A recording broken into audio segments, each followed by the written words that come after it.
So students will enter the cafeteria through this doorway. They have signs explaining what to do and the directions to follow as they enter. We have cones laid out onto the floor to give spacing and guidance on how to enter into the cafeteria area as they make their way up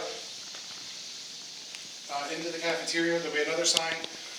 There are bathrooms here where they could wash their hands if they need to, but there's a sign here where we can then give an explanation to students who brought their lunch will then find their seat location within the cafeteria, and the students who are purchasing will continue forward up into the cafeteria area and go into the lunch line.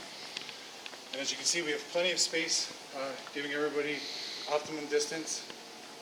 They'll make their way through into the cafeteria, and as they make their way up into the lunch service area, the students can then find sanitation stations located just outside the door, and they can add hand sanitizer at that point, put it on.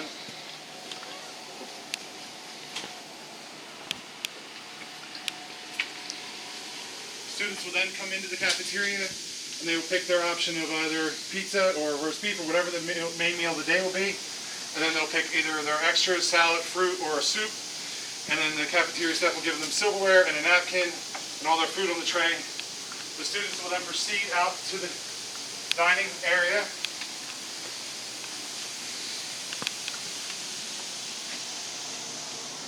And out in the dining area, they'll ask for their drink. And that's where the cafeteria personnel will hand them their water. And they can either hand their card to be scanned, they can give their name, or they can give their student ID number to the cashier. And then the students will make their way to their seat location. And once they find their seat, they will then put their place down, grab a seat. Then upon that, they can remove their mask and make their way to enjoy their lunch. Whenever they get back up, they must replace the mask back on. And upon completing their lunch, they can use one of the two dish returns to return their dishes. Here's one on the lower level that will be placed to optimize so there's no crossover between students as they're moving about the cafeteria. Then we'll make our way out back to the exit point. There will be no crossover here because the students have their own time in the cafeteria the whole time.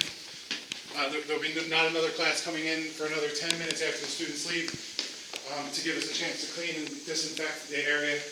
The students will then find the exit sign and hand sanitizer to sanitize their hands.